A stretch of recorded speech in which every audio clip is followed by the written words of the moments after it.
menyediakan produknya aja ya, produk siap jual titik gitu. Nanti kalau mau jual kelas, mau jual bimbingan terserah teman-teman, tapi nggak sekarang. Aku juga nggak ngajarin itu sekarang ya.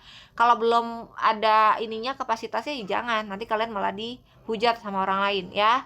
Nah itu yang pertama. Terus user, nah user ini kalau ke user teman-teman harus tahu produknya dulu. Mau jualnya produk apa nih, kan banyak. Kalau misalnya aku jual resep MPASI, target market aku ke user ya, berarti konten aku tentang si MPASI ini udah pasti gitu. Tapi kalau aku jualnya ada resep MPASI, ada template CV misalnya digabung, tapi target market aku ke reseller ya, produk aku mau apapun itu, topik yang akan aku bahas di konten aku adalah topik seputar bisnis produk digitalnya, fokusnya ke bisnisnya bukan ke produknya gitu ya. Produknya itu kita hanya menyediakan produk yang bisa dijual lagi, tapi fokus kita bukan lebih ke produknya gitu. Kita hanya ngebahas di konten-konten itu gimana caranya ada peluang bisnis yang namanya bisnis produk digital ini. Itu kalau target marketnya teman-teman ke reseller. Apakah mungkin kak seorang pemula untuk memilih target market ke reseller? Jawabannya sangat mungkin ya. Di sini bukan masalah aku pemula kak, aku baru belum punya ilmu apa-apa gitu teman-teman ya. Kita karena gini ya, kalau target market teman-teman reseller sementara teman-teman belum punya ilmu apa-apa yang bisa di-sharing ke orang lain, itu nggak masalah. Selama ya kita mau cari tahu apa aja sih kira-kira topik yang memang lagi banyak dicari sama si market kita, yaitu si reseller ini. Topik apa sih yang sering ditanyain, yang mereka butuhin, informasi seperti apa yang mereka butuhkan, itu yang akan kita bagikan di konten-kontennya kita. Gitu dulu ya teman-teman, ke situ yang pertama. Tapi beda sama ke user. Kalau ke user kita fokus ke produknya. Kayak tadi aku bilang nih, misal jual produk digital anak. Nggak mungkin teman-teman bikin kontennya, kalau target ke user ya, nggak mungkin teman-teman bikin kontennya itu bikin konten cara masukin produk ke link ID. Nah itu udah beda target market tuh gitu ya. Jadi teman-teman kalau targetnya ke user, produk digital anak, udah pasti kontennya parenting toh ya. Parenting itu maksudnya ya kayak edukasi seputar edukasi anak dan orang tua lah ya. Nanti aku kasih tahu deh contohnya. Aku kasih tutor juga cara bikinnya kalau memang teman-teman mau ambil target marketnya ke situ. Tapi kalau target marketnya ke user, tapi teman-teman aku jualnya CV kak, template CV. Aku mau, karena aku HRD misalnya, aku punya pengalaman di recruitment gitu misalnya. Aku mau jual template CV, uh, apa lagi ya? Tips apa namanya, ebook tentang cari kerja gitu ya, pokoknya yang ada berhubungan dengan pekerjaan gitu ya teman-teman. Nah itu ya berarti kita cari topik yang nyambung ke produknya, berarti konten kita adalah mengedukasi bagaimana cara dapetin pekerjaan. Cocok kan sama ke produk yang nanti akan kita tawarin. Seperti itu. Sampai di sini dulu paham atau pusing? Coba teman-teman boleh komen dulu deh. Komen iya, tanya dulu kalau kalian bingung. Sampai di sini dulu nih, aku tanya dulu sambil aku minum. Pusing. Pusing. Kak Ropi pusing mulu nih. Aku sampai sekarang belum tahu kenapa ada maksudnya ini semua. Apa? Kayak nggak apa-apa ya teman-teman, pelan-pelan aja nih teman-teman. Gini ya, belajar kalau awal itu memang aku sangat mengerti. Dulu juga aku apa ya, aduh nih kayak gimana mulainya ya, kok kayaknya orang udah coba promosi kok kayak udah nggak ada hasilnya terus gitu ya, nggak ada hasilnya terus begini-gini aja gitu, ngerasanya begini-gini Iya, aja. Padahal itu bener banget. teman-teman lagi berprogres, kita tanpa kita sadari itu kita udah melakukan progres teman-teman, yang memang nggak terlalu terlihat signifikan. Dengan cara gini misalnya, bikin konten hari ini view-nya tadinya cuma 100 terus naik besoknya jadi 200, itu kan kelihatan nggak terlalu gimana-gimana ya, cuma segini terus nggak ada yang komen juga. Teman-teman jadi ngerasa ya ini mah nggak ada progres, padahal itu udah naik segitu tuh udah ada progres, besoknya lagi naik jadi 300. Teman-teman karena terlalu fokus ngeliatin orang yang udah hasilnya gede gitu ya, kalian jadi ya ini mah konten aku nggak naik-naik, ini mah nggak ada apa-apa sama mereka yang udah konten view banyak gitu ya. Padahal mereka yang viewnya banyak juga mereka ngerasain dari view kecil-kecil dulu. Kayak aku nih, aku awal memang aku konten ngerti enggak teman-teman, nggak ngerti sama sekali, konten asal-asalan. Coba kalau temen scrolling ke bawah konten aku tuh, konten aku asal main nempel-nempelin produk doang, nggak ada edukasi apa-apa, itu aku di awal. Tapi aku nggak hapus tuh konten-konten itu, ya itu sebagai bukti kalau aku juga pernah ada di posisi teman-teman, nggak ngerti, nggak tahu, bingung, ngerasa stuck gitu ya, nggak ada progres, nggak ada apa-apa. Ya udah, tapi dijalanin aja sambil ya tanya-tanya aku aja setiap hari. Nah, permasalahannya tadi terkait target market, clear nggak teman-teman gitu, clear nggak yang aku bahas, biar teman-teman tahu nih kalian tuh arahnya mau kemana sih nanti produknya yang dijual, mau pilih enaknya tuh ke user atau ke reseller sih gitu ya.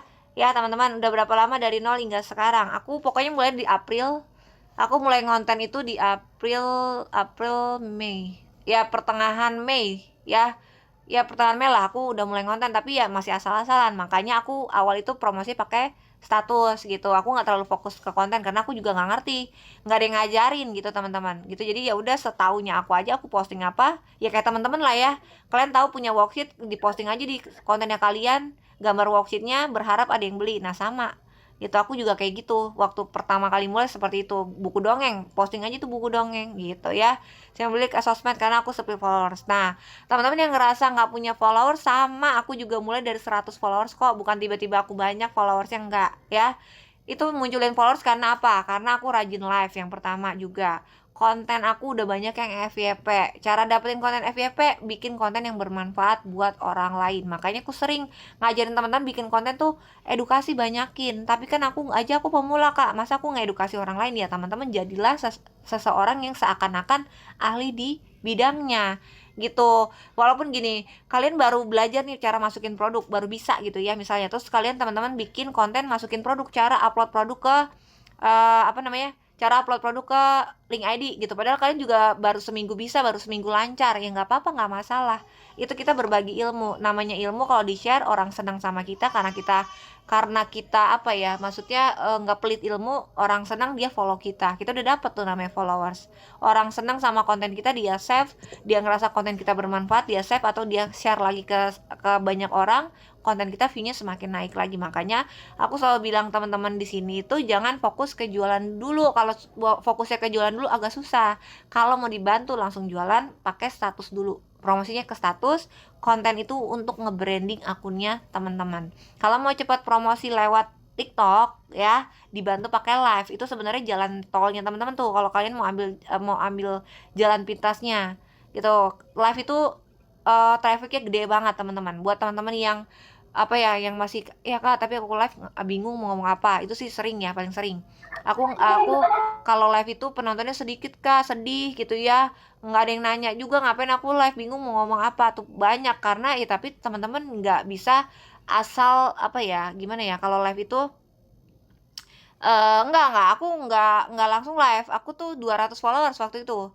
Jadi makanya aku bilang sebulanan lebih aku ngonten, itu baru aku live setelah udah dapet 200 followers gitu. Jadi bertahap, semua bertahap. Nah aku bisa jualan di awal itu karena aku udah kebantu pakai konten promosi pakai status gitu. Di awal aku promosi pakai status, habis promosi pakai status sambil berjalan mulai ngonten. Nah kontennya itu tapi masih asal-asalan karena sejujurnya nggak tahu ya. Nah udah ngerti, mulai dikit-dikit ngerti, udah dapat trafficnya dari konten, dapat followers, ada konten satu aku yang naik, yang konten bikin tutorial bikin buku dongeng, itu naik lumayan tuh teman-teman, naikin datengin follower tuh cepet banget.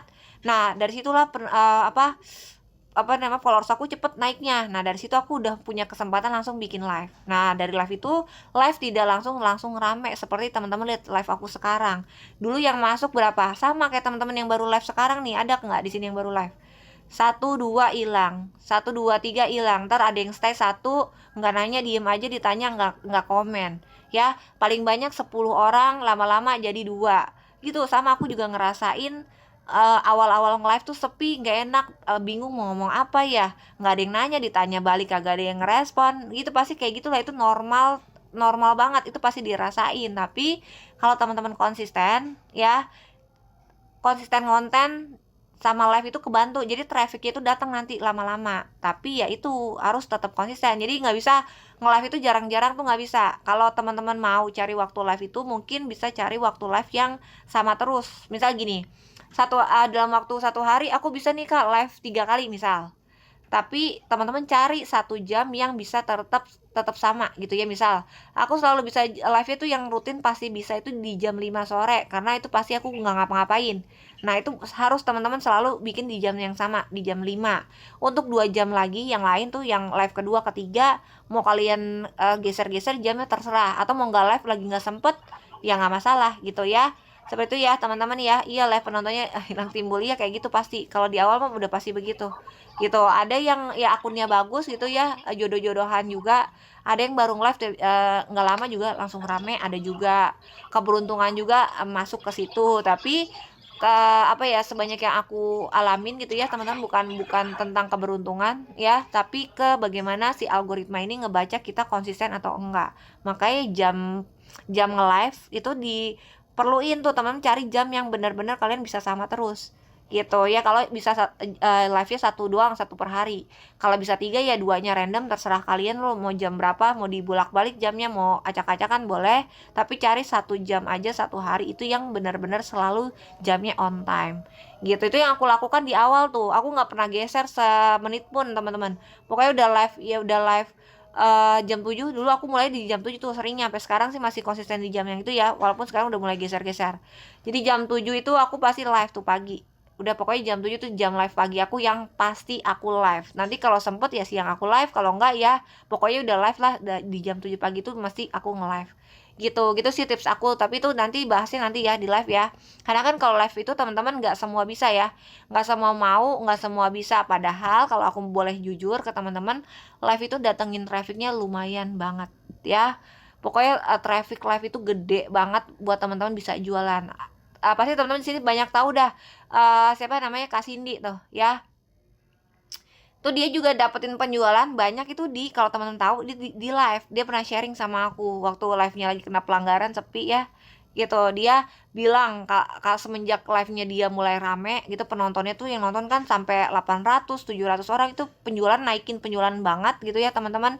Udah gitu dia bikin emang minusnya ya, kalau teman-teman udah banyak yang nonton di live, nggak enaknya itu kalian jadi berpikir ya udah nggak butuh bikin konten, toh bisa jualan dari live gitu. Itu minusnya. Tapi kalau aku nggak mau kayak gitu. Kalau aku tetap usahakan tetap ada konten, karena ya gitu, kita nggak bisa memprediksi. Kadang kan live tiba-tiba drop trafficnya, kadang ada pelanggaran, ada hal-hal yang tidak diinginkan, dan masih banyak lagi. Makanya aku usahakan aku harus selalu tetap konten gitu. Jadi makanya pada saat aku tidak bisa live, ada pelanggaran atau ada sesuatu yang memang udah tidak memungkinkan aku untuk live gitu ya, aku tetap bisa dapat penjualan teman-teman gitu, yaitu dari konten. Makanya konten ini nomor 1 sebenarnya. Live itu hanya supporting aja, support yang memang ini ya kuat gitu ya. Kuat itu maksud aku itu benar-benar ngedukung traffic ya teman-teman gitu ya. Balik lagi terkait target market, ada yang mau nanya dulu nggak teman-teman? Aku. Oh iya boleh Kak Ropi. Gini Kak, kalau aku jujur kan waktu di akun baru tuh, aku kan bolak-balik tuh akun baru kan. Nah, jadi sebelumnya tuh kan aku menu-menuin, bukan menu sih, jadi lebih kayak ini apa sih, isi beranda aku tuh kan otomatis karena aku pencariannya soal prodigi terus gitu kan, di SEO optimization. Nah akhirnya kan yang FYP tuh soal itu semua kan aku tiap aku buka akun baru itu gitu kan. Nah kalau tiap aku lihat di tiap postingan yang lewat gitu kan di FYP aku itu, di komenannya tuh kebanyakan gini loh, kayak banyak yang promosi akun ID tapi di komen gitu loh, di apa sih, isi promosi linknya gitu, linknya itu. Jadi kayak udah bukan 1, 2, bukan gitu loh, paling sedikit aja 10, ada 20, ada 50, ntar ke bawahnya lagi tuh ada kayak sampai beratus-ratus gitu. Jadi komen 500 itu kayak kebanyakannya itu ya sama promosi akunnya sendiri gitu. Kalau gini ada nih satu yang komen gitu kan, entah dia memang pernah join jadi resellernya atau jadi usernya, atau mungkin dia udah sering berkecimpung bikin kayak produk worksheet anak, apa sih namanya, worksheet anak sama cerita dongeng gitu kan misalnya gitu. Mungkin dia sering bikin kayak gitu sampai mual gitu kan. Nah masalahnya tuh gini, dia komennya begini, kayak ini produk digital tuh banyak-banyak yang bikin gitu ya, tapi dijualnya tuh ke siapa gitu loh, kok aku jarang banget gitu ya nemuin bener-bener jualan, kayak jualan tapi bener-bener ke orang yang memang butuh gitu loh. Oke. Maksudnya dia memang targetnya ke user gitu kan, jadi bukan dijual lagi gitu loh. Oke. Kayak oke aku ngejual ini ke orang, tapi ternyata itu mah buat ngejual lagi. Kayak mana ceritanya gitu loh. Terus gitu, terus gini, apa namanya? Kalau misalnya memang apa sih? Kalau misalnya memang dijual, kok kayak jarang banget ya gitu. Bahkan nggak pernah lihat gitu satu orang pun, atau kayak orang tua atau apa sih, kayak user-user TikTok, entah itu muda atau tua gitu kan, yang punya anak gitu kan. Kayak jarang banget gitu loh ditanyain itu pun. Aku ada yang laku tapi di apa sih, di promosinya ya cuman ke apa ya, jadi dia punya orang tua, terus si anaknya tuh TK gitu kan. Nah, lakunya tuh cuma ke orang itu doang, udah satu gitu kan. Dia udah sering promosi, sering live, sering segala macam, tapi ya kebanyakannya tuh kayak lebih ke sering dijual lagi gitu loh. Nah, kalau misalnya sering dijual lagi, terus yang pakai siapa gitu loh. Oke. Terus intinya maksudnya intinya pertanyaannya Kak Ropi ini, kalau kita jual ke yang jual lagi, terus yang pakai produk kita butuhnya siapa? Gitu kan? Iya Nah, gitu. iya Terus terus apa lagi? jadi kalau misalnya kayak gitu, jadi itu awalnya gimana sih gitu katanya. Kayak apa ngestak di situ-situ aja, kayak aku tuh percuma-cuma banget gitu. Bukan percuma sih, jadi kayak bikin dari awal join gitu kan. Dari awal join bikin website pertama kali, udah banyak gitu kan bikin, sampai muak gitu kan. Tapi ya ujung-ujungnya tuh ya kayak begitu gitu, kayak ya anjir lakunya cuma ke beginian doang gitu, kayak jarang ada yang make gitu loh. Lebih kebanyakan pakai yang offline gitu, karena apa sih, Yang cetak gitu ini maksudnya. orang tua, iya orang tua